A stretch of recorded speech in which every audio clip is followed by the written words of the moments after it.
And they do. Yes. Because so Santa Claus has the mother in its mouth, and Cody flopping her has got around. the pen.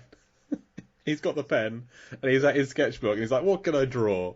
When his mum's being eaten. Oh God, this is the Oscar clip. This is the one they show when they're naming the nominees, and it's just her flopping around on the dock as Santa Jaws bats her around like a cat with a mouse. And it's wonderful because he's just like, "Oh, what can I do? What can I do?" And he decides, he writes on it that whoever kills Santa Jaws gets a wish. Yes, to bring their family back. And he wishes to bring everyone back. If I read this comic book, I would burn it in the backyard too. Yeah, because with that kind of an ending, I'd be pissed. That's it was all a dream kind of an ending. Well, wait, because we've missed the greatest quip. Yes, when he's... Okay, please, take it away. We need to go back to this. So, as the shark is approaching, he says, Santa Jaws is coming to town. Which is just the greatest darn thing. Second, in the only other line that comes close is, and I believe this is what he says, does he call Santa Jaws a son of a fish? Yep, he says, ho, ho, ho, you son of a fish. Which is my line of the film. It's so great. It's so great. I actually rewound it because I'm like, I need to hear that again. Make sure that was accurate. And there it was. It was amazing. So that works. Oscar caliber film. He then gets, as you mentioned, Uncle Mike's lighter. Yes, Chekhov's the mother Uncle has been Mike lighter. very slowly eaten at that point, and he sets fire to the comic book, and the shark explodes in green flame. Kaboom. Gone. Yes. And then Cody wakes up. It was all a dream. It's Christmas morning. Oh my God. And what day is this? And the family is all back. They're all laughing and happy. And opening because he got his wish. Getting cinnamon rolls. Well, and the family all realise that he's such an improved child because he offers to go and get the cinnamon rolls out of the oven. And he clearly slept through Christmas Eve because no one woke him up. No one woke him up. And he said, "Well, what happened? Oh, the dinner was a great success, and Georgia and Mike saved the day." Like, what? What? This doesn't even make sense. He just slept. It's from Papa Joe's eggnog, apparently. Must be, yeah. And he goes over and checks that Jenna is back as well. Yes. She's back. Allowing the cinnamon rolls to burn. Yes. But he never checks on Steve and Clark because screw those guys. We don't care about them. No, doesn't matter. I mean, as long as he's got the girl who needs his friends. Yeah, that's Santa Jaws. Mm-hmm. Thank you, Lisa. You are so welcome. For introducing me to this gloriousness. This has now gone into the Christmas rotation. Every December, Santa Jaws is coming out. Every December when my wife is away for the evening, I will watch Santa Jaws. It is the best. Yeah. So, something I like to do with all the films here is compare them to Deep Blue Sea. Okay. I have a list of how this film is like Deep Blue Sea. I do this Can't for all wait the for films. So we have... There's a yuppie business type who arrives. Yes. To the rest of the crew who's already all together, which is Uncle Mike or Sam Jackson. The parents, or the mum, works at a restaurant. Preacher's a chef. Oh, very good. Some of these are tenuous. The grandpa makes eggnog, right, which has eggs in it, like an omelette. Oh, I see what you did there. Yes. Very tenuous. I make this list as I'm watching the film, and then I read it for the first time now. Did you mention the seagulls and how they align with Preacher's parrot? I did not. See? But I did say that the shark eats a bird. It eats a turkey. So... Yes. Cody, when he's going for his fishing trip, Cody just trips over almost nothing. It's like an ornament, just like Carter keeps tripping over on it. Oh, good. Everything and anything in the film.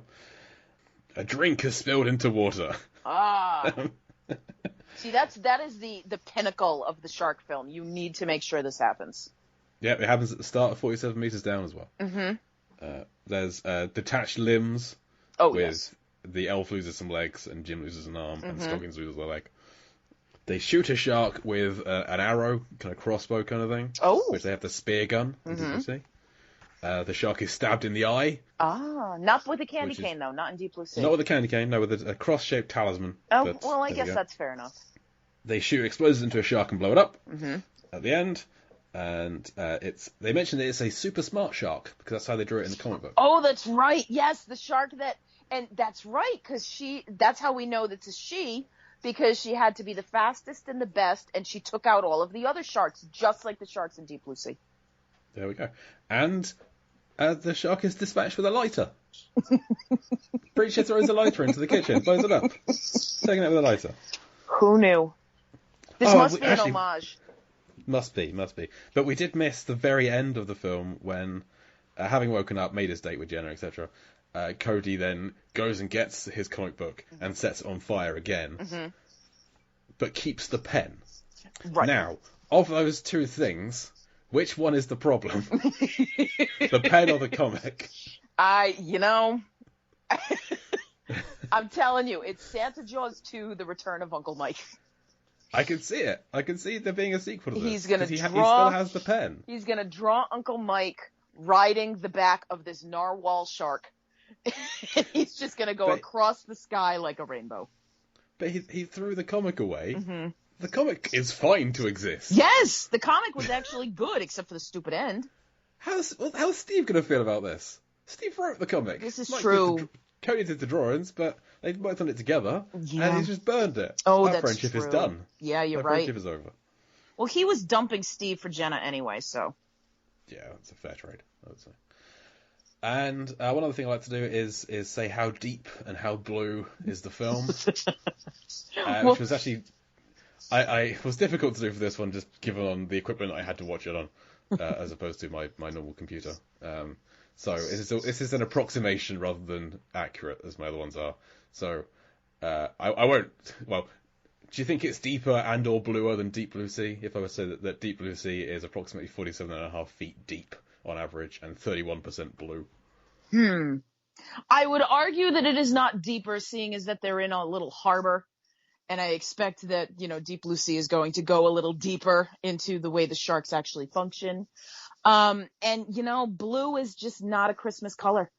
So, there's edges of it. It's a nice secondary color, but I'd have to say that it doesn't quite hit enough blue either. Yeah, that's about what I worked out as well. So most of the action takes place on the ground. A little bit takes place on the sea level, which is most of the shark stuff, some of the swimming, and the opening is underwater, but not really, not that far. Just the opening credits kind of thing. So it's above water. It's not deep at all. It's like 2.5 feet above the surface. And blue wise, it's quite blue at the start. The opening credits are very blue. Like the opening scene has like a blue tint to it, kind of the dream, and all the stuff with water is kind of blue, but also it's kind of green, it's kind of grey. It's a little cloudy. It's December. You get cloudiness when you're dealing with the eggnog spills and the Christmas chum. It's just not very clear blue. No, exactly. So I think it's kind of like about 15% blue overall, so not very blue at all. I think that's a fair assessment. That's not why we're watching it. No. It's very few people, I'd say, are watching this for how deep and how blue it is. I agree. I'm not saying no one, but just me. Not many. That's been Santa Jaws. Is there anything we missed? I think we covered it all pretty well. Oh, they did excuse why there are no extras, why there's no police or anything. They say they're all getting ready for the Christmas yacht parade. Oh, of course, yes. None of them are decorating the yachts. They're just off somewhere preparing for this parade. Given that most of the film takes place around the marina, you might think you'd see some of these yachts somewhere, but apparently not. They went to go buy more decorations. Must have done. All at once. And actually, if you had this pen, what do you think you would draw? Oh, God. What would be like, what's missing from Lisa's life? I can't draw, so this would turn into a kind of horror movie, because my stick figures are lopsided. So I don't think, if somebody handed me a pen, I would have to hand it off, because whatever it is I draw is going to be a nightmare. I suppose that's an interesting point. Like, does it matter of the quality of the drawing? If it's symbolic, if it's identifiable, would that count? Oh, I guess. It would probably have to be, some money in the bank account, I expect. That's a very Clark answer. Unfortunately, it would have to be because I've got some bills, and I tend to be a generally practical person. If I draw some sort of boat or car, then I have to deal with the maintenance of it. I'm a very grounded individual, and so it all comes down to what am I going to pay for it with? So I need the money.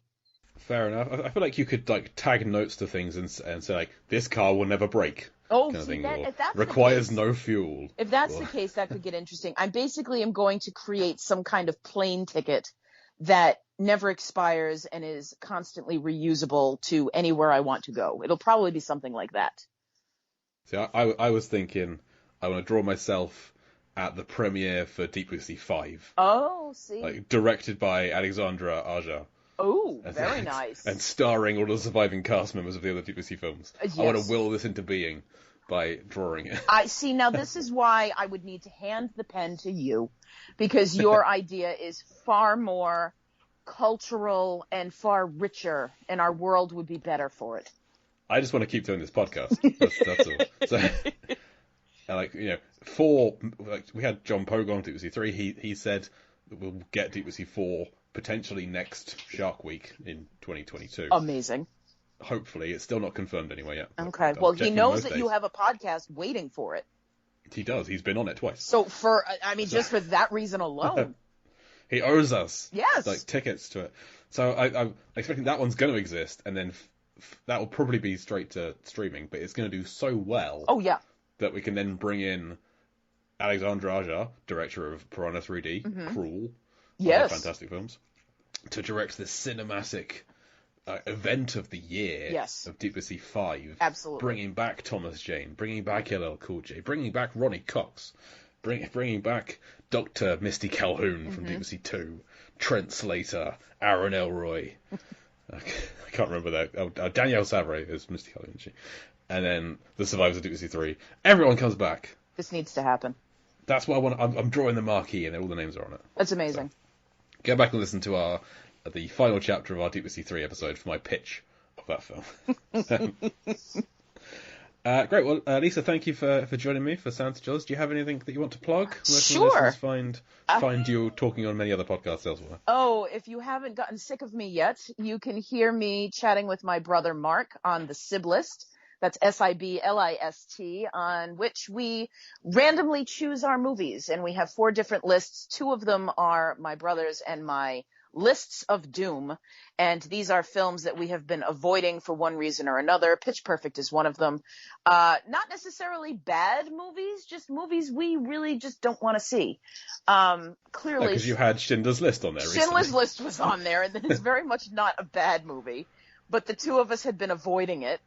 Recently just watched Anchorman 2, which is a terrible movie and deserved to be on that list. Our next film is actually going to be The Spy Who Loved Me. So we're going to be watching a Bond film, because I'm not really a Bond fan. And we may, if things work out, have our first guests on the Siblist. So we're going to have to see what that turns out to be. That'll happen after the first of the year. Are you only having on sibling guests? No. Because that could be difficult. Yes, that. I agree with you on that. No, it will be people who know more about these movies than us, so we do not make complete fools of ourselves in discussing it.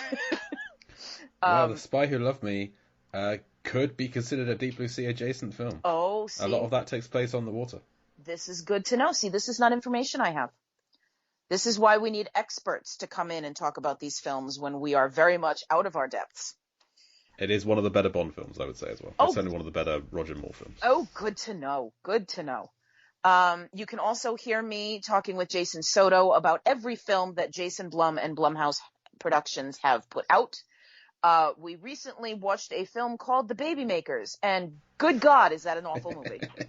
Thankfully, we will be going back into Jason Blum's horror films, and I will be much more in my wheelhouse.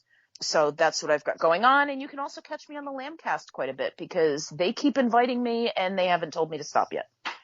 Because you're always entertaining on there. Thank you.